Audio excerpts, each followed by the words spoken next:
امام بخاری رحمۃ اللہ علیہ نے اس حدیث کو بخاری جلد اول میں 3 دفعہ ذکر کیا۔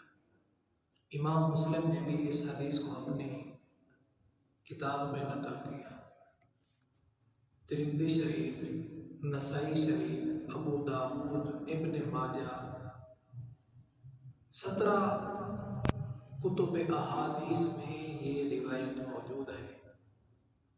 یہ اس لیے عرض کر رہا ہوں تاکہ اگلی بات جو کہنے والا ہوں آپ اس کو پوری توجہ سے سنیں اور پھر اللہ تعالیٰ مجھے اور آپ کو اس پر عمل کرنے کی بھی توفیق عطا فرمائے۔ داخل المسجد، آپ صلی اللہ علیہ وسلم مسجد میں تشریف لائے۔ فدخل رجل، تھوڑی دیر کے بعد ایک اور ساتھی آیا۔ فصلی، اس نے نماز پڑھنا شروع کر دی۔ نماز سے فارغ ہوا۔ فسلم علی النبی، نبی صلی اللہ علیہ وسلم کے پاس آیا اور آ کر سلام کیا۔ فرد، آپ صلی اللہ علیہ وسلم نے اس کے سلام کا جواب دیا۔ وقال ارجع فصلی فإنک لم تصلی، آقا صلی اللہ علیہ وسلم نے فرمایا جاؤ نماز پڑھو، تم نے نماز نہیں پڑھی۔ پھر وہ شخص یصلی کما سلم، پھر اس نے نماز پڑھی جیسے پہلے پڑھی تھی۔ ثم جاء فسلم علی النبی، پھر نبی صلی اللہ علیہ وسلم کی خدمت میں حاضر ہوا، پھر نبی صلی اللہ علیہ وسلم کو آ کر سلام کیا۔ آپ صلی اللہ علیہ وسلم نے دوسری دفعہ فرمایا ارجع فصلی فإنک لم تصلی، جاؤ نماز پڑھو، تم نے نماز نہیں پڑھی۔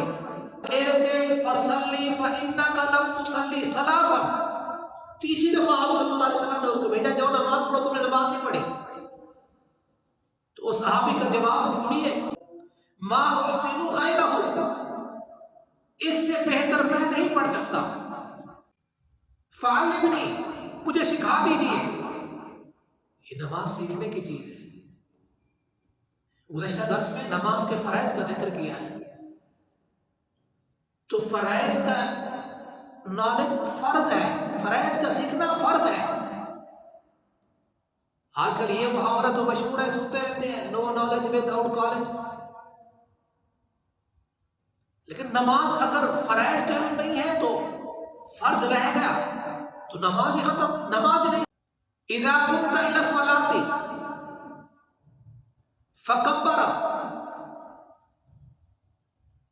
ثم اقرأ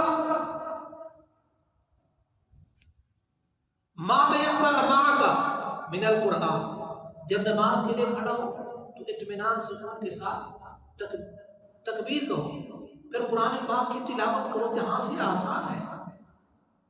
ایک سورت چھوٹی صورتوں میں سے یا 3 آیتیں چھوٹی آیات میں سے، یہ ایک بڑی آیت، اس کا تذکرہ انشاءاللہ اگلے درسوں میں واجبات میں اس کا تذکرہ آئے گا۔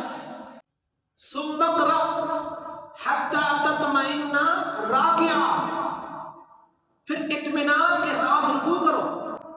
ثم ارفع حتى تعدل راکعا، اطمینان کے ساتھ رکوع کرو، یہ نہیں ہے بس رکوع میں گئے نہیں پھر اٹھ گئے، پھر گئے پھر اٹھ گئے، پھر گئے پھر اٹھ گئے، نہیں، اطمینان کے ساتھ۔ ثم اسجد حتى تطمئن ساجدا، پھر اطمینان کے ساتھ سجدہ کرو۔